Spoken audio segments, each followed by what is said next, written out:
Today's passage is Genesis chapter 47 verses 1 through 12. Let's read together. Joseph went and told Pharaoh, "My father and brothers with their flocks and herds and everything they own have come from the land of Canaan and are now in Goshen." He chose 5 of his brothers and presented them before Pharaoh. Pharaoh asked the brothers, "What is your occupation?" "Your servants are shepherds," they replied to Pharaoh, "just as our fathers were." They also said to him, "We have come to live here for a while because the famine is severe in Canaan and your servants' flocks have no pasture, so now please let your servants settle in Goshen." Pharaoh said to Joseph, "Your father and your brothers have come to you, and the land of Egypt is before you. Settle your father and your brothers in the best part of the land.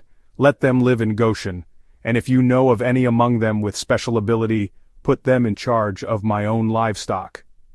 Then Joseph brought his father Jacob in and presented him before Pharaoh.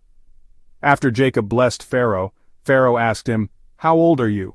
And Jacob said to Pharaoh, "The years of my pilgrimage are 130. My years have been few and difficult, and they do not equal the years of the pilgrimage of my fathers."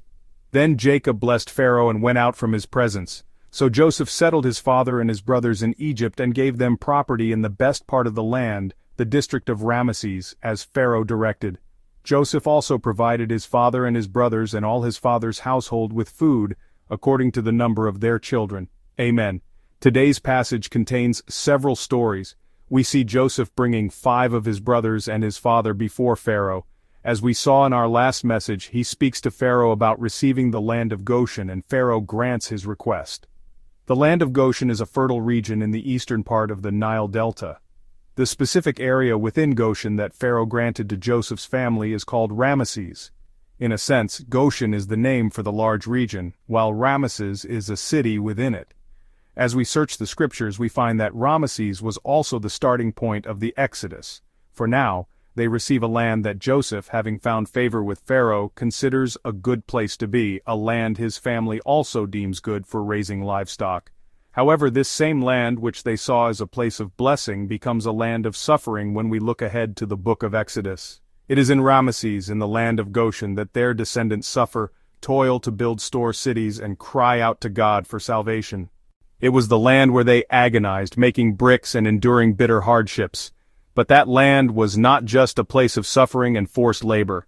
As I mentioned, this same land of Ramesses was the starting point for their journey from Egypt to Canaan. This means that Ramesses was also a land where they experienced the amazing providence of God. The place they initially thought was a blessed land was where they multiplied so greatly that a new pharaoh feared them, turning it into a land of suffering where they were forced to build store cities. And yet, that same land of Ramesses was also the place from which the people of Israel, having experienced God's providence and grace, were able to gather many possessions and begin their journey. It was the same land, but it held many different stories. It was a place of blessing, then a place of suffering, and then a land of grace once again. As I reflected on this, I thought that our lives are much the same.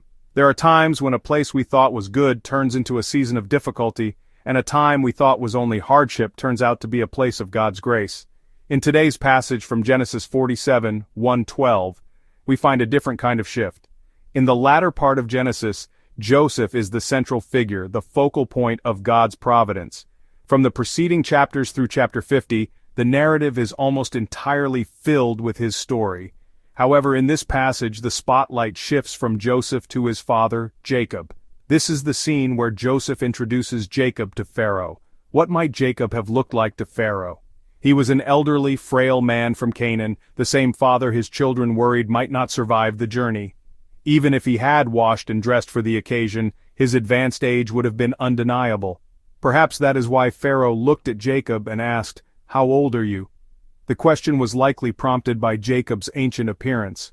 Pharaoh tells Joseph and his family to live in the land of Goshen and even offers, "If you know any able men among them, put them in charge of my own livestock." Was this a good thing? From one perspective, yes, but we know that the Egyptians held shepherds in contempt.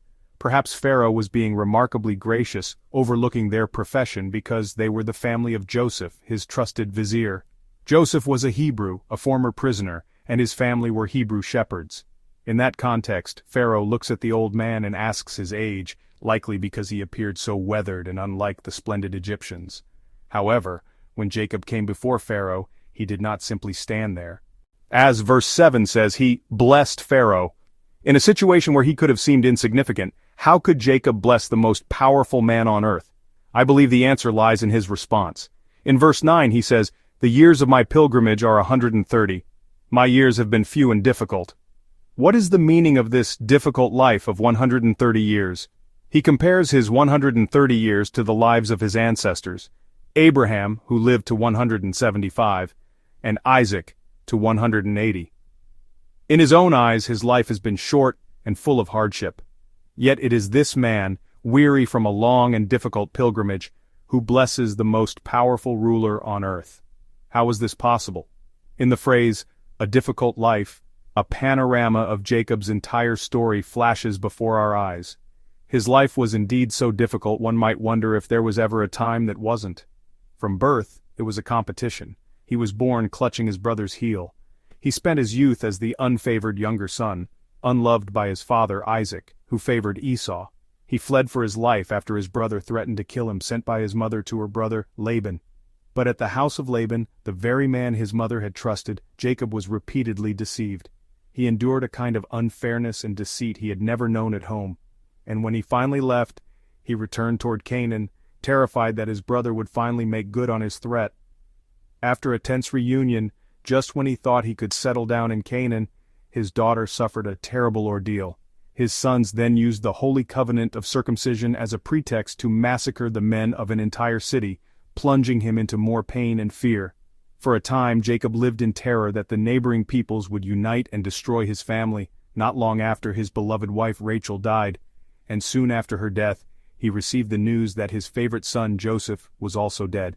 For the next 20 years, it was as if Jacob's own life was buried in grief. At every crucial moment, he went through harsh trials that truly defined a difficult life. Are there any among us today who, like Jacob, have gone through such difficult times, when starting a new school, moving to a new place, looking for a job, or at moments in your marriage? Have you known difficult and harsh times? Some of you have. But while Jacob's life was difficult, his story did not end in difficulty. When he was born, God had given a word: the older will serve the younger.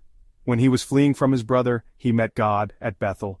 After enduring Laban's deception for 20 years, Jacob confessed that God had been with him, making him prosper despite his uncle's schemes. On his way back home, crippled with fear, God met him and gave him the name Israel. In Canaan, when he was afraid after his son's violent act, God was with him again, saying, "Do not be afraid," and caused a great fear to fall on the surrounding peoples, so they did not harm his family. And during the 20 years of silence, when Jacob thought his son was dead and God seemed cruel, God was with Joseph. For 2 decades, God was working behind the scenes, preparing to save Jacob's entire family from the coming famine. Though Jacob calls his life difficult, throughout that difficult life, God was always with him. In every struggle, God showed him grace and continually worked to fulfill the covenant he had promised to his ancestors. During those 20 years when the Bible is silent about Jacob, God was with his son Joseph, preserving his life and shaping him to be the instrument of salvation. Jacob calls his life difficult, but herein lies the reason he could bless Pharaoh. He is, in essence, confessing, "I have lived a difficult life, but it was not merely a life of suffering. It was a life where God was with me, where God bestowed his grace upon me. That difficulty was the very story of how God protected and preserved our family, from my forefathers to me." To those of you here today, have you lived a difficult life? Perhaps you are going through a time right now that is so hard you are wondering where God is, whether he is silent. The Bible doesn't record what Jacob felt during those 20 years of grief, but even when he was not in the biblical spotlight, even when God seemed silent, God was working to ensure the complete protection of him and his family. God is at work for us in ways we cannot imagine. In the very place we think is most difficult, God is working for us. The spotlight returns to Jacob in Genesis 47, reminding us that even in the silent years, God was with him all along. Remembering this today, may we have the courage to pray, "God, I am going through a difficult time now, but just as you were with Jacob, may I too experience your presence with me today." I pray that this will be a precious day where you experience the power of God, who transforms our difficult lives into channels of blessing. And just as the grace that was with Jacob was revealed through Joseph, may we also see God's grace and favor present in the lives of our children. May this be a blessed time for you to pray for and to bless your children.